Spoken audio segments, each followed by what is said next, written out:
নমস্কার বন্ধুরা, সবাই কেমন আছো? আশা করি ভালো আছো। দেখো, আজকে আমি রান্না করব পার্শে মাছ। পার্শে মাছ দিয়ে এই যে আলু, বেগুন আর চুই ঝাল, এই যে চুই ঝাল দিয়ে রান্না করব। দেখো, এই যে কিছুটা মাছ ভেজে নিয়েছি আর বাকিগুলো ভেজে তুলে নেব। এবার মাছগুলো ভাজা হয়ে গেছে। এই যে দেখো, সুন্দর করে ভেজে নিয়েছি মাছগুলো। এই যে একটা একটা করে মাছ তুলে নেব।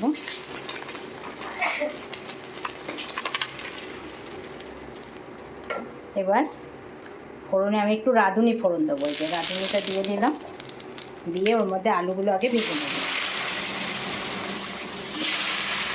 এই যে একটু আলু দেখলাম, ভালো করে একটু লাল লাল করে ভেজে নেব আলু বেগুন। ওই মাছ ভাজার তেলেই কিন্তু আমি তুলে দিলাম। এই যে, আর দেখো মাছ আমার ভাজা হয়ে গেছে। এই যে মাছ ভাজা, মানে সবজিগুলো আমি একটু লাল ভেজে নেব, বেগুন আলুগুলো। দেখো,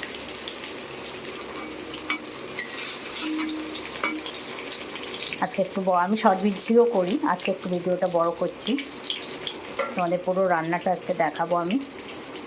দেখো আমি কীভাবে রান্না করি, তোমরাও এইভাবে বানিয়ে খেয়ে দেখো, ভালো লাগবে।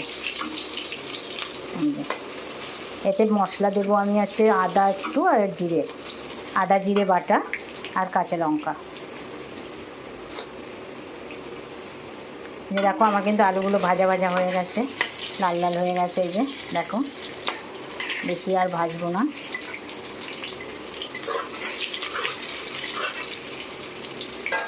এই যে ভাজা হয়ে গেছে।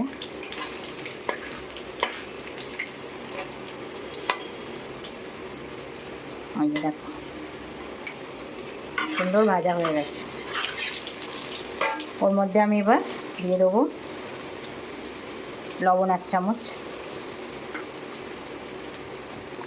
হলুদ গুঁড়ো। লবণটা যে যেমন খাও দিয়ে দেবে। আর একটু কালারের জন্য আমি দেবো অল্প করে একটু কাশ্মীরি লঙ্কা গুঁড়ো। পুরো রান্নাটা আমি কাঁচা লঙ্কা দিয়ে করব। ওর মধ্যে তুলে দেবো আমি এবার ওই কেটে রাখা চুই ঝালটা। এতে চুই ঝাল চেন আমাকে জানিও।